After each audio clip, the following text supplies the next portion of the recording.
Hello viewers, how are you? Hope you are fine. Welcome back to my channel Drawing Time with Story. If you are new in my channel, I will introduce myself and my channel with you.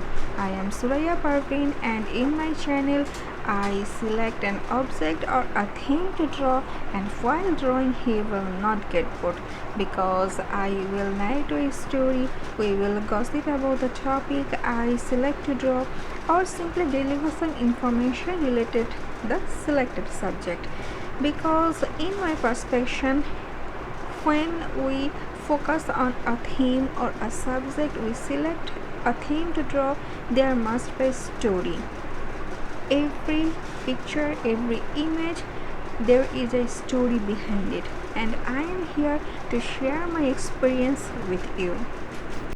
So don't forget to subscribe my channel to stay connected with me, to stay connected with obviously Drawing Time with Story, because here we will not only draw, we will listen to a story too. So as you saw, my today's theme was a desert theme, and we know we have a basic conception about the desert, but you know what, there are some scary stories behind these deserts, and I will narrate you some stories, probably one or two, that will cover up my time. So the story was narrated by Nick Bloomberg. So let's jump to the horror story of the desert. No matter where you live, there always seem to be scary stories that your friend of a friend swears are true. In the spirit of Halloween, there are some of Arizona's dark tales. La Llorona is not just Arizona's. There are a lot of different versions of the legend, which is Spanish for the weeping women. She supposedly wails and walks the banks of your neighborhood body of water. In Arizona, you sometimes hear about her along the Agua Fria and Gira rivers. Most of the time, she is wailing because she killed her children.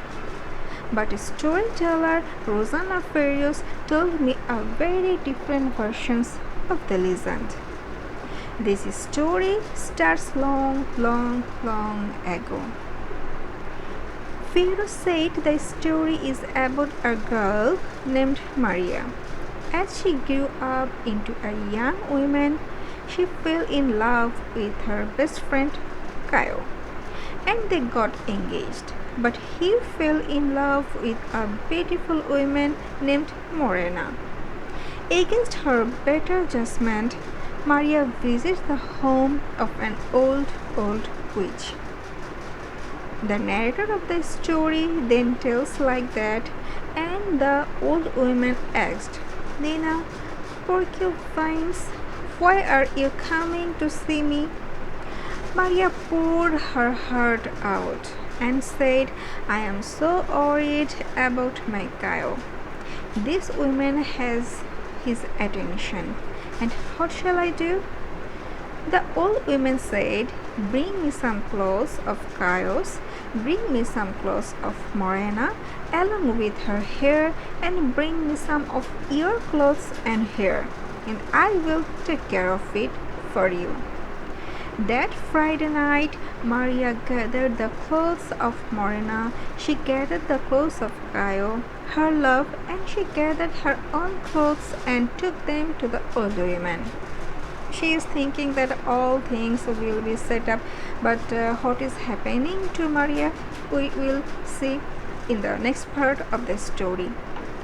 So, and the old woman sat there and made dolls and put the clothes on them.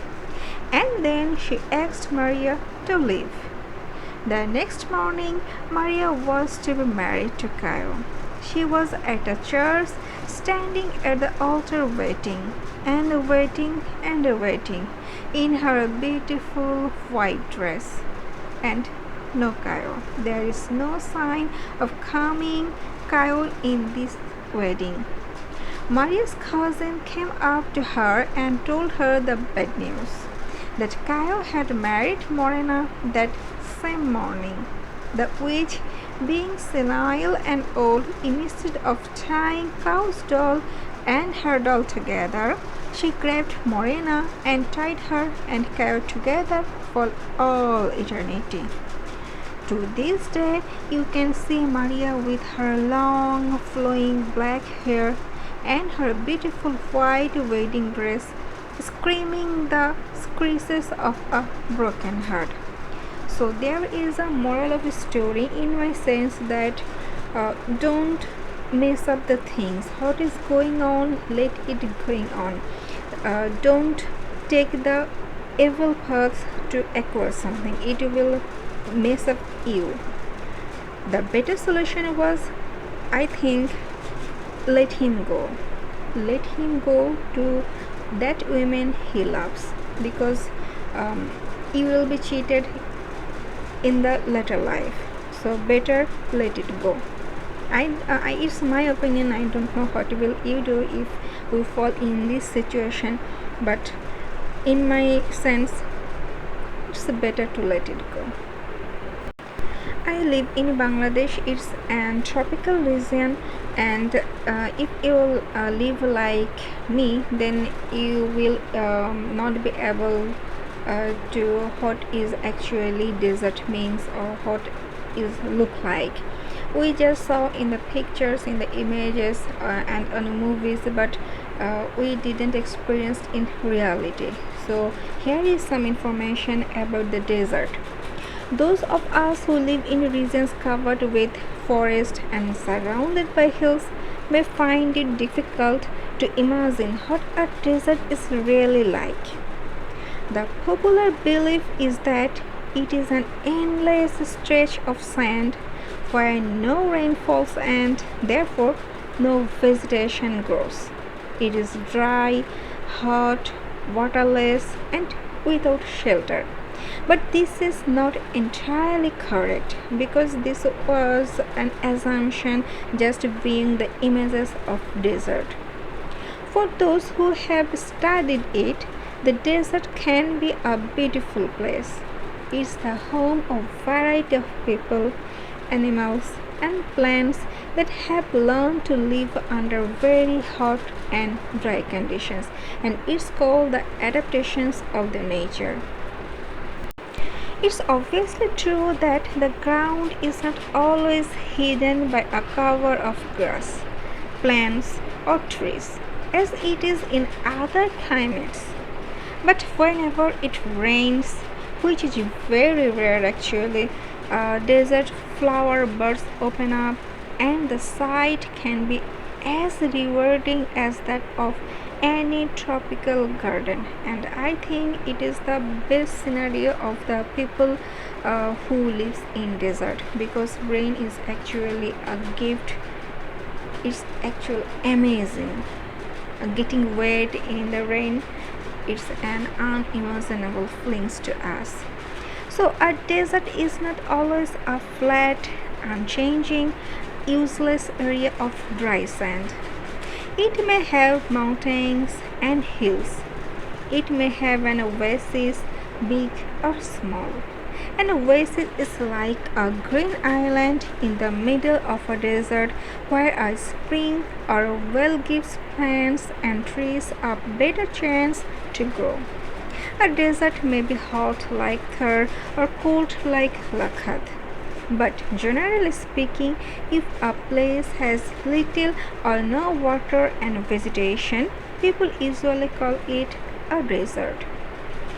Some deserts are almost totally without water. In such places, strong winds raise huge amounts of sand and deposit them as heaps. Heaps means a hill-like place. These are called sand dunes, and they can shift and move endlessly across the desert. Few plants can survive in such dry, shifting sands. All living things need water in order to survive. The few plants and animals that live in deserts have developed the ability to require less water than most plants and animals. The camel, it is called as the sheep of the desert, can drink a lot of water at one time. Camels can do without water for days together. The reason is that they sweat very little. We sweat because we must keep our body temperature constant. So when it gets hot, our sweat cools the body. Camels can stand high body temperatures. They don't need to sweat and can therefore store the water they drink for long periods of time. It's again the adaptation capability of the nature. And the smaller desert animals don't drink water. They stay in underground tunnels during the hot day and come out only at night to eat. Some of them eat other animals and get the water they need from the moisture in the meat. Others eat plants and seeds and get the water they need from plant juices. Desert plants also change themselves according to the life they lead. It's amazing because if they don't have the ability to capable to live the ever-changing process, they can survive. So it's a means of survival. Cactus plants store water in their thick stems. Their roots lie close to the surface of the ground and quickly take in the tiny drops of water from the light rains that occasionally fall. The major feature of all desert is, of course, dryness and difference of temperature. In hot and wet climates, the moisture in the air acts like a blanket and protects the earth's surface from the hot rays of the sun. The absence of this blanket in desert lands causes the deserts to heat up rapidly during the day and to cool down rapidly at night. And if you go to a desert area, then there you can feel the two temperature fall. Number one, when it's daylight, you will feel extreme level of hot temperature, and when it's night, you will experience extreme level of cool temperature.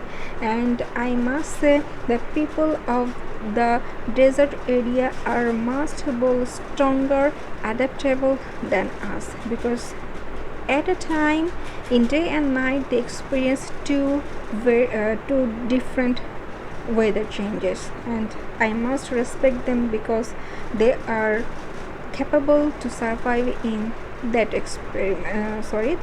that environment. And I must say nothing is useless. Deserts are an important part of nature's bread plan. They are there like the thick forest and the deep oceans. Just because they are hot and dry, one should not look upon them as useless parts of the earth. They have their own beauty, they have their own survival capability. They are all beautiful.